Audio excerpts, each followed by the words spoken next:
I chose my boss over my partner. And it cost me everything. Would you risk everything you've built with someone who truly loves you? For a shot at power, status, and the attention of someone who made you feel like you finally mattered? I did.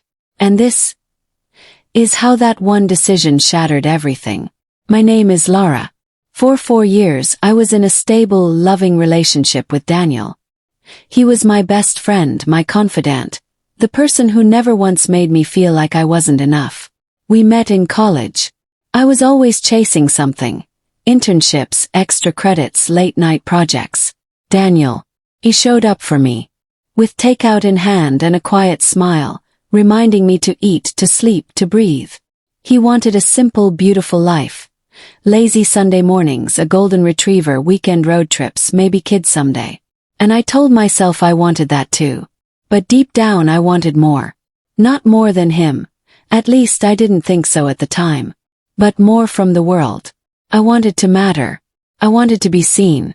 I wanted to make waves in the business world, not just survive in it.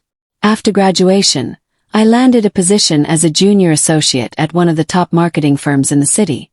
It felt like everything I had worked for had finally aligned. But what I didn't realize back then is that success sometimes comes with a price tag. One that isn't written in any offer letter. That's when I met Julian Hart, my boss. Tall, magnetic, sharp as a blade. He didn't walk into rooms. He owned them. When he looked at you, it felt like you were the only person that mattered.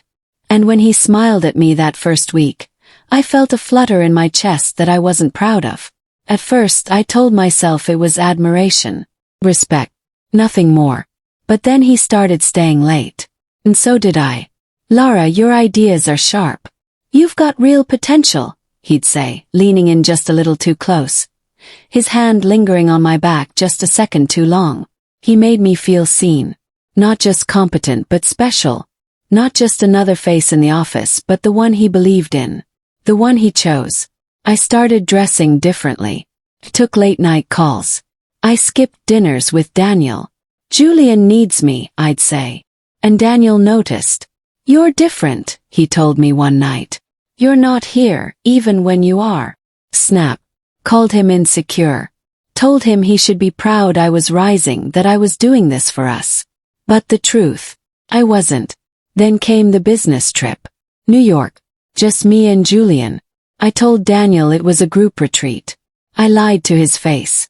That weekend, in a penthouse suite overlooking Central Park, I crossed a line I could never uncross. I slept with my boss. And once I did, something inside me changed. I told myself it was too late to go back. That this was the path I'd chosen. I buried the guilt. Or at least I tried to. When I returned home, Daniel looked at me like he already knew. I don't know who you are anymore, he said, voice trembling. But you're not the woman I fell in love with. And I just stood there. I didn't beg him to stay. I let him walk out of my life, believing this was the cost of becoming who I was meant to be. For a while I was flying. Julian promoted me. Gave me high-profile clients. Power. Prestige. We became an open secret at the office. His favorite. His chosen one. I wore designer clothes. I smiled at galas. I stood beside him like I belonged in his world. But inside, I was crumbling. Julian never loved me. I was just a shiny new object. Distraction. Phase. Within a year he moved on. Another junior associate. Younger. Hungrier. Just like I had been. Suddenly I was too emotional. My ideas were too safe. Meetings were shorter. Colder. Then one day HR called me in. Restructuring, they said. Just like that I was gone. No drama. No headlines. Just a quiet layoff and a cardboard box. I packed my things alone. No Julian. No Daniel. No one. Now I live in a smaller apartment. I freelance from home. The silence echoes louder than I ever imagined. Sometimes I scroll through Daniel's Instagram. He's married now. His wife looks kind. Gentle. Like someone who would never trade love for a corner office. I gave up the best relationship of my life for a man who never truly saw me. I thought I was chasing ambition. But what I was really chasing was validation. I chose power over partnership, desire over devotion, and I lost everything that mattered.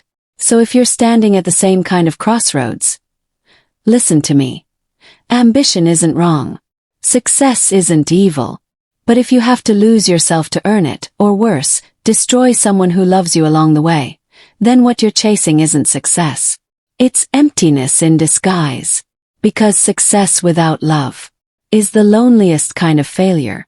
If this story hit close to home or made you think twice, don't forget to like, subscribe, and hit the bell icon for more real-life confessions and emotional journeys. And tell me in the comments, what would you have done?